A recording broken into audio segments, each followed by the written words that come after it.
Hello everybody and welcome back to my YouTube channel. This is Dr. Carmen Bryant and this is my channel or my YouTube channel, Overcoming Narcissist Abuse. Thank you so much to all the new subscribers that have joined this tribe. Thank you so much for all the comments and the question. Today I wanted to ask a question. What is it like to work with individuals who are recovering or are coming to counseling who have been traumatized, specifically those that have been traumatized by narcissists? Well, trauma counseling, you're dealing with trauma, and when you're dealing with trauma, it's just like going into court and having to work with high conflict cases. A lot of lawyers, and I spoke to one, she doesn't take a lot of high conflict cases because she says it'll wear on you. It will really drain you. It's a lot of energy. It's a lot of work. So those of you that are coaches and those of you that are therapists do know that working with individuals that have been traumatized, even coming out of narcissistic relationship, a lot of times you have to remember that there's other trauma attached to that from the past that goes beyond narcissist abuse. And so it becomes very high conflict, high energy, and that's why it's good for therapists to take appropriate breaks. If you have to take days off because, that's a lot of energy you have to exert to help individuals that have been so wounded so deeply. You have to think for a minute that and I hate to use animals as an analogy, but I just want you, for those animal lovers, to think this way for just a minute. When you have a pet, say for example a dog. Dogs are really empathetic. They're very loving, a lot of animals, very loving animals. You raise them up with love and they love you back. They reciprocate what you give to them. Now, what if you're raising a fighting dog? If you're raising a fighting dog, you don't want them, or a watchdog, you don't want them to love everybody and be kind to everybody. They have a sole purpose. And a lot of times, when they are taken away from the owners, sad to say, they have to be put down because they cannot change the temperament or the personality of that dog because they have been trained to be aggressive. Well, think about a human being for just a minute. If you come from a household that is toxic, a household with rejection, neglect, abuse, sexual abuse, physical abuse, you have been trained or you have been molded to be that way. And most victims or survivors of abuse, to include narcissist abuse, because some of the parents were narcissists, have learned to survive in a hostile environment. And to say that is to say this, in the military, we're trained to survive in the most hostile of environments. Number one, when we go out and train, we do field training, we are being taught to operate under the highest level of stress, lack of sleep, lack of food, and having to be able to function on high levels of stress. Most people that come out of the military, most of them can't sleep at night. Most of them, their stress levels are so high that they don't even realize that they're stressing until their body starts to talk to them. They start having physiological reactions to stress and they don't even know that they're stressing. Another thing that's taught in the military is that your emotions are irrelevant. You have to go by your training. You have to go by, you can't be an emotional soldier, and this is Army, this is military, but this is Army. You can't be an emotional soldier. You can't be an emotional leader because your emotions will lead you astray. Bottom line up front, stay with the training, go with what the regulation says, and obviously we still have to be human, but that is an easy training ground because emotions will get you in trouble. Emotions will get the troops killed. Being emotional will cause you to make emotional decisions, which can cause a unit to fail or to die or to get killed or to be destroyed. So think about that. If you're trained like that in the military, if you train that way growing up in a household, you have people that are coming into counseling and they're dealing with counselors. Number one, counselors have to be very patient. There's only so much abuse a person can take, even a counselor. And a lot of people come in very aggressive. Some people come in and they come in at a point where they're very wounded. They're hurt. They're ready to start work. They need someone, So a lot of times you're dealing with a lot of emotions, a lot of hurt and a lot of pain. Now, I'm an eclectic counselor, meaning that I use whatever modality that I have to use and I integrate it depending on who I'm dealing with and what their needs are. Other ones, for example, for some people, especially those that have like borderline personality disorder, which stems from childhood trauma, believe it or not, it stems from childhood trauma. A lot of times they need more structured counseling. When they need structured counseling, like for example, dialectical behavior therapy, which addresses behaviors, they have to be very structured, and they have to have boundaries. They have to be structured and have to have boundaries. I will refer them over to a DBT counselor. A lot of times, trauma survivors come in, and really what needs to be addressed is eliminating or decreasing the symptomology, the panic, the anxiety. So I may refer them over for some sessions in EMDR or biofeedback, which a friend of mine who was here in the office with me, my girlfriend, my good friend, she would do EMDR and biofeedback, which helped the individual decrease stress and teach the brain. They were being taught how to decrease stress, how to relax. And for a lot of people also, EMDR is good for those with PTSD, nightmares, panic attacks, and it helps decrease the symptomology, what makes it a little easier for people like myself. I have to be wise enough to know when to refer out, and then when they are able to decrease some of those symptoms, then work with them again. For me and a lot of other therapists, I'm straight to the root, and I know that even though people come in and they have been abused by a narcissist for many years, I also understand that they have been groomed to meet their needs a certain way. And if you have been manipulated from childhood on, you've been manipulated, your emotions have been manipulated, you have no boundaries, so you always had to fight, you're always on the defense, even a compliment. And I remember reading a comment on here where someone told me to stop complimenting people.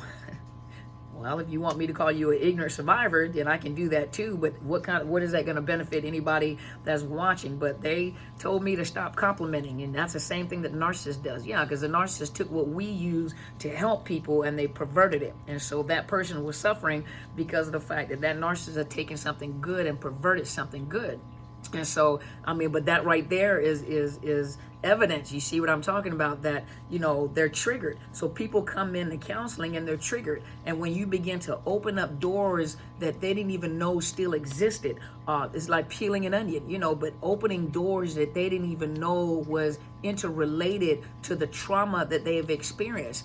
They become a magnet because, and if you read my book, in the book it said that one of the ladies had been, from childhood on, she had become a single parent. And in that time, in that era, to be a single parent, to have children out of wedlock, you were a whore. And so you were rejected and abandoned, and you were less than human. And so her motive was always, I have to find a husband to complete the family so I can show them, look, now I have a family. Look, I'm not a whore anymore. Look, I have value. And she ended up connecting with a narcissist, and some people were rejected and neglected. Some people said they've never been hugged or had affection from their parents. And so they crave affection. They crave human touch. Well, the narcissist becomes everything that you want and you desire, that you desperately need. They become that. And so some of the women who have connected, and men who connected with a narcissist, connecting like, well, they provide me emotional needs that I need. They make me feel good about myself. They provide financial, but they're being tormented. And what it is they choose the lesser of the evil. Well, they're tormenting me, and they have all these other women or men, or they're messing around, but I have a stable home, I have this, and it's great sex.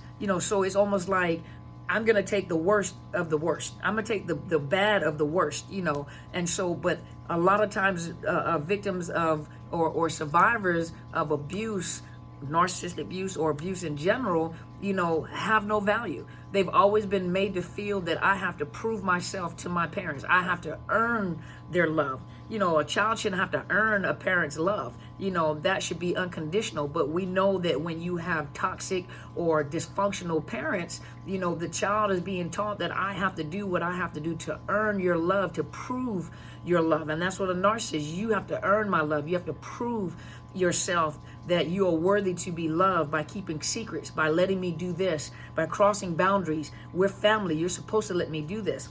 So people grow up, they have no boundaries. A lot of people stand really close to my face, you know, and I have to tell them, I said, okay, I need my personal space. You know, you got to back up a little bit, and their feelings are hurt. Or some of them are people pleasers, you know, agree with everything that another person says because I want you to like me. I need you to like me. A lot of them come in and abuse the therapist, you know, so a lot of therapists are burnt out because they come in and they abuse the therapist because you're touching on things, or you have opened up doors that they thought that they were ready to handle and they were not. A lot of times things come up and things that are said, and they literally have flashbacks of going through what they went through, or you may remind them of a partner or a parent that abused them. You may look like them, you may smell like them, you may talk like them, you know, and so you have to remember also that narcissists do not have, for example, they don't like authority. They don't like to be told what to do. The rules apply how they want to apply the rules. I go by what I want to go by, and I'm going to implement these rules. And so you have to think, when a person has escaped, you know, this type of trauma, they've escaped their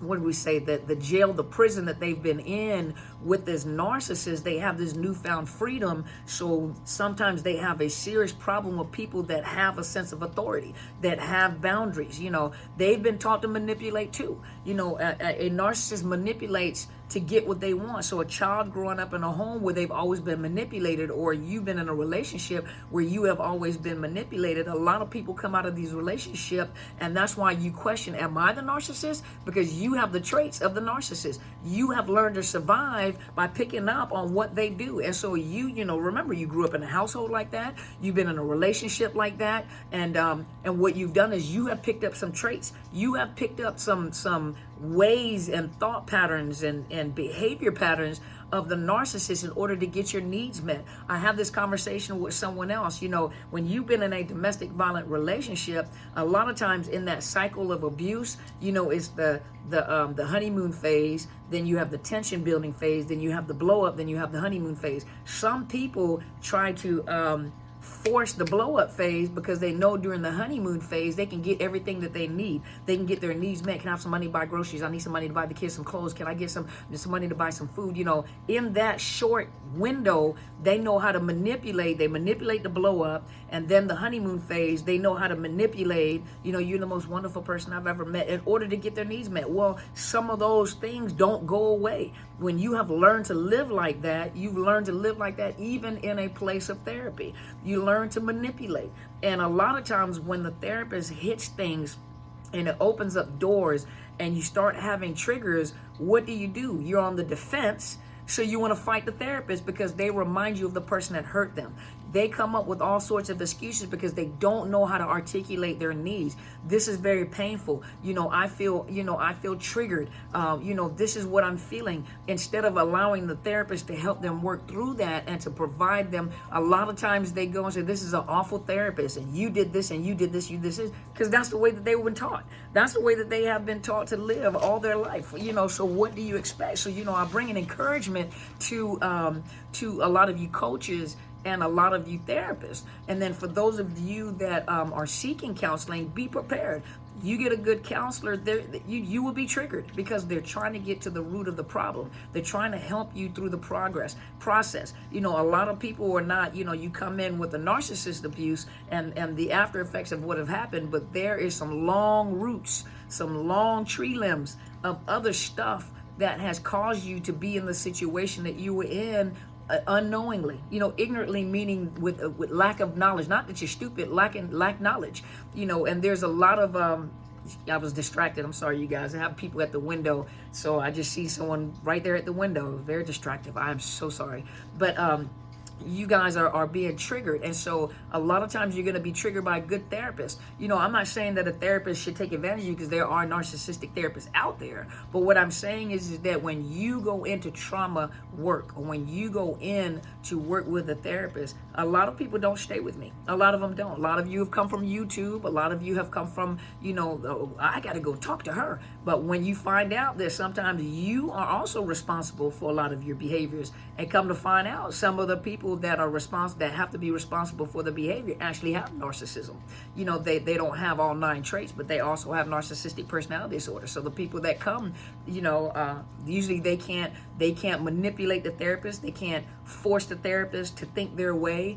The therapist may have boundaries, and so you have to be prepared, therapists, that when they see a person of standard and they see a person, you know, we're all human, but they see a person that has standards, a person that has boundaries, you know, your boundaries are going to be tested too. That's what they're accustomed to.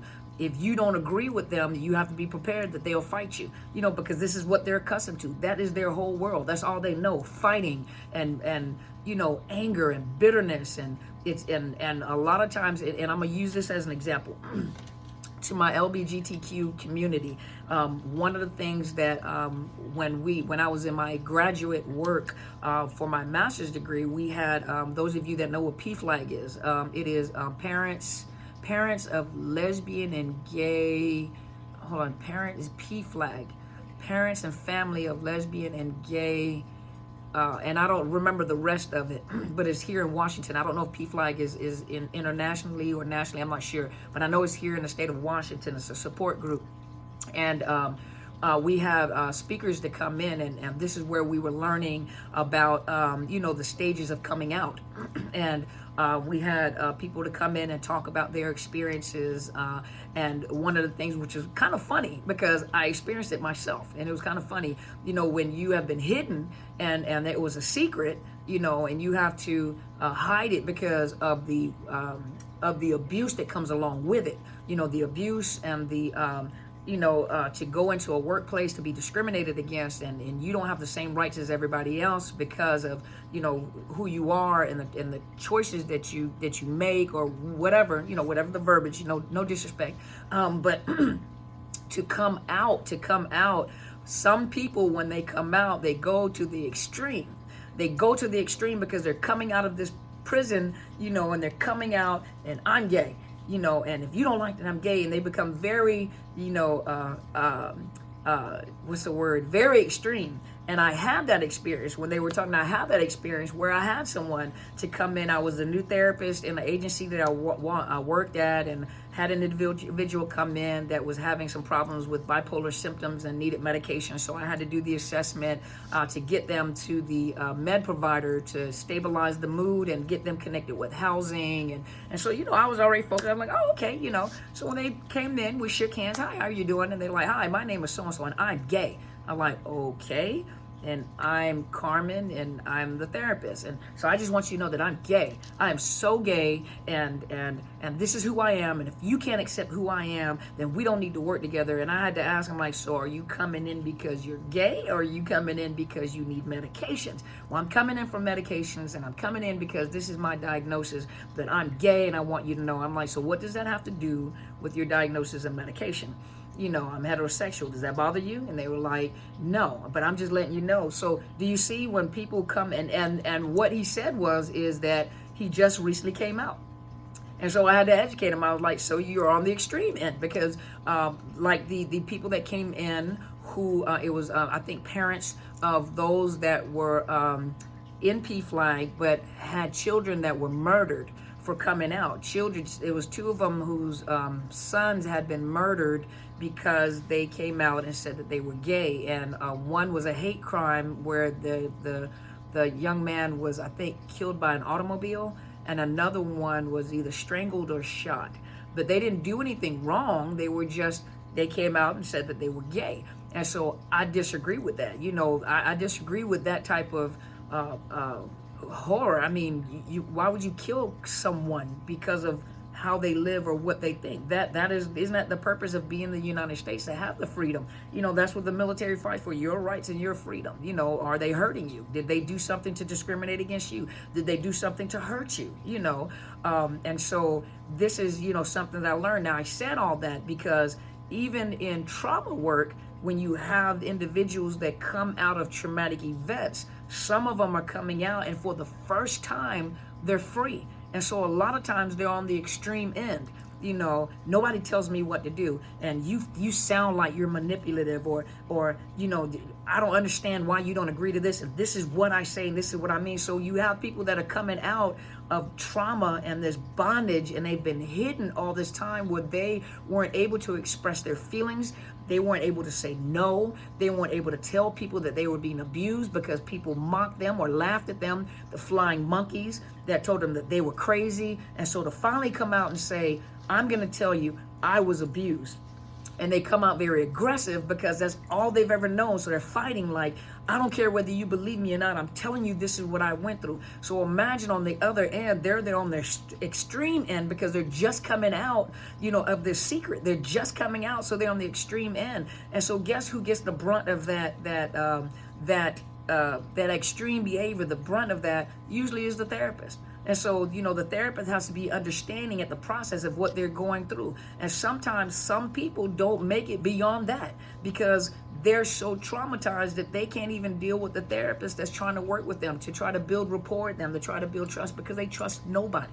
And so for, the question is that, yes, it becomes extremely hard a lot of times, and it's very, just like in court, very high conflict cases. When you're dealing with people that have dealt with trauma, narcissist abuse, a lot of the good qualities that people have is what the narcissist took and they switched it and made it horrible. So when we as therapists or as coaches meet people who have been traumatized or manipulated by the narcissist, we have to be prepared, as we're working with them, that they will manipulate, that they will also, until they trust you. Once they trust you though, once a person trusts you, you got them. And you can help them, and a lot of times ignorantly, even me as a young therapist, the mindset was, I'm going to help people that have been through trauma and I'm going to make it great. And when they come in, they're going to heal and it's going to be all wonderful. No. Obviously now I'm a little more mature, so I know that's not the case. So those people that come out, I don't understand, they turned it and flipped it on me like I did something wrong and I didn't do anything wrong. Yeah, that's a part of working with people that have been traumatized. You have to be prepared for that. That's all they know. That is how they were raised, fighting and their freedom, fighting and protecting themselves, and weren't loved, and drug addictions and alcohol addictions, for coping mechanism. So the first time that they have a sense of peace, a lot of times they self-sabotage. They don't know what to do with that peace because their whole world has been chaotic. And so they self-sabotage or create their own chaos. They don't mean to do it. That's all they know. That, even though they don't like it, that is their comfort zone. That's all they know. And so, and they become very aggressive. They're argumentative because you don't understand what I'm saying, And so, those of you that want to do work like this, you have to be prepared. You have to be prepared to take days off. That's why I take Mondays off. You have to be prepared to take days off. You have to be prepared to take a break, and don't take so many clients that have been traumatized. That's a lot of energy. That's a lot of work. And for those of you that are looking for counselors, be kind to us. We're trying to help you. If a person is, some therapists are narcissists, and so they draw onto that weakness, and become your hero. But you can't go in there expecting to hear what you want to hear. Sometimes you have to hear the truth, and the truth hurts. The truth does hurt. But if you trust that therapist, that the information that they're giving you is not to kill you, but that information is to bring you out of that bondage. A person that has been in bondage, a person that has been a prisoner of war, comes into a world that they're not familiar with anymore. They come into a world where you can say no, and people are like, oh, okay. And you're waiting to fight. You're waiting to prove yourself. You're waiting to explain yourself. And they're like, oh, okay, no problem. And you're like, okay, something's wrong with you. No, that's how you've been trained. You've been held bondage in your mind. You have been tormented in your mind, your body, and so to open up this, you guys have got this freedom, and so you've got this freedom so you don't know how to act. You have no self-worth. You feel bad about yourself. You've been told that you're nothing. You've been told that your ideas are garbage, And so to come into this world where there are some people that really respect you, it feels awkward. You feel panic. You feel nervous because you knew that there was something coming after that. Something is about to happen. Something, so you panic, because you're having triggers, So hopefully that answered your question. Thank you guys so much for tuning in with me. Please subscribe to my channel. It is Dr. Carmen Bryant, Overcoming Narcissist Abuse. Also, I had a subscriber ask me to ask the viewers. Some of my family over here, YouTube viewers, are actually in the California area. And she's looking for a divorce lawyer, I think in the Riverside County. Is it Riverside County? I'm not sure. Some of you guys are Californians, but Riverside County, she needs a lawyer, a family lawyer that's reasonably priced.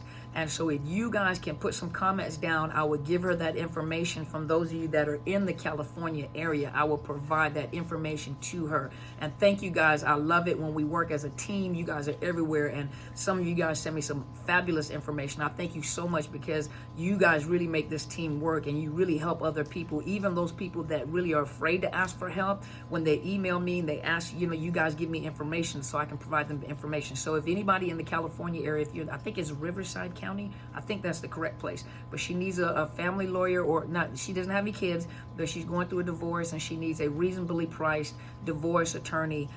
She's married to a narcissist, but a reasonably priced, affordable attorney in the Riverside County area of California. So if you guys can put some comments or email me, I will give her the information so she can go look it up. And also, I have 2 Facebook pages. One is my professional page, which is Psychological Health Consultants and Services. The other one is my book, Overcoming Narcissist Abuse. If you have not, make sure you hit the like button. Make sure you hit the subscribe button and the bell, so you know whenever I upload new videos. I come on live, usually on Sundays between 8 and 9 o'clock Pacific Standard Time, whenever I'm not on the road, so I can get in and talk to you guys. When it gets too late, I usually try not to come on, because some of you guys are waiting, and so I do try to post a video to let you guys know I was thinking about you. And I've been having problems lately because the videos load late, so I load a video the night of, and then it loads the next day, so I apologize for that. But also, if you have not purchased my book, it is Overcoming Narcissist Abuse. It is on Barnes & Noble, and it is in Amazon. It's in other bookstores too, but Amazon, you can get Kindle, ebook, you can get the hard copy. And those of you that are on the East Coast, I will be in North Carolina. I'll be in Greensboro, North Carolina, with Miss Tiara Carpenter of Project Identity, Inc. Go check out her webpage. It is www.projectidentityinc.org. She's a young woman that's making an impact in the community, helping young people with abuse and bullying. She does coaching services and programs. This is the kind of stuff we should have had back in our day. And so those of you that are not able to come out, she does have a flyer. I think it's on the site, and I do have a flyer on my Facebook and on my community tab and YouTube. Go check it out. She's selling tickets on Eventbrite. The tickets are $25 for general admission. And if you are a student, it is $10. I think it's $10 or $15. I'm not sure. But go to Eventbrite. So you guys come out there so I can meet you guys. And if you can't come, support what she's doing and donate. Go buy a ticket and donate it, or donate it to someone that maybe can't afford it, but donate to help her with what she's doing. She's doing a fabulous job. And of course, anytime you're doing some work like this in the community, you're going to come up against opposition. And so I'm going to be there to support her. I'm going to be the speaker at one of her events, which is on November 16th in Greensboro, North Carolina. You guys meet me out there. Go meet Miss Tiara Carpenter and see what she's doing, and see how you guys can help her out in making this, her dream come true, and helping people, survivors of abuse, so help her out. A young woman is doing a fabulous job in the community. And those of you that have asked, if you look underneath the link, my PayPal and Cash App is under there for donations. I appreciate asking. Also, for those of you that are looking for therapists that are unable to get out, that are unable to leave, you don't have transportation, the narcissist leaves home, but you have time to pay a little bit. It is a nominal fee. It's not that expensive. It's cheaper than coaching, to believe it or not, but it's a mental health professional, licensed counselor. So those of you that can't get out, or can't find someone that you can trust, or someone that specializes in trauma, in domestic violence, and psychological abuse, go on the BetterHelp.com/Dr. Carmen. You can vet counselors. I think the first week is free, and then if you're having financial difficulties, they give you a discounted price, and it's a monthly fee, and you can talk to them on Skype, FaceTime, telephone. They do they do it over the not social media, but they do it via phone, whatever source of conversation that you want to have.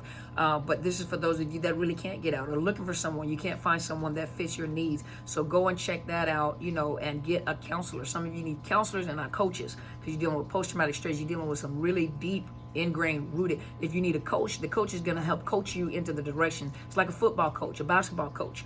You know, it's a team concept. We're going to do this. You know, come on, Michael Jordan, let's do this. You know, but they're going to coach you into where you need to go. But some of you need mental health counseling. You need counseling, and you also need med managers and people that can prescribe medication. So some of you guys, in order to get you through this process, and then you may need a coach so you can start your life, you know, over and get goals started to get you guys going. You have somebody in your cheering corner to help you can do this, you know, and that's what coaching is. And so some of you guys just go look, BetterHelp.com/Dr. Carmen. Go find you a therapist and connect with that therapist in the process of watching these videos. You know, thank you guys so much for tuning in. Make sure you go to my mentor site for those of you that also want information on a spiritual and biblical perspective. She's the presiding prelate of Into His Chambers Global Ministry. She's my mentor. She's my spiritual parent, and she brings it to you from a biblical perspective. And presiding prelate, for those of you that ask, she's a senior pastor of our church, and she has other churches and ministries that are within the nation, and also churches in Africa. And so she travels a lot, but when she comes on, sometimes she comes on live, sometimes she has to pre-record. You guys go ask her questions, and her and I usually partner, and I stay toward the clinical side. And those of you with biblical questions, you go ask her those questions. So thank you once again for tuning in. You guys are the greatest tribe. I'm so honored to be with you guys and to be a part of this tribe. You guys go and be great.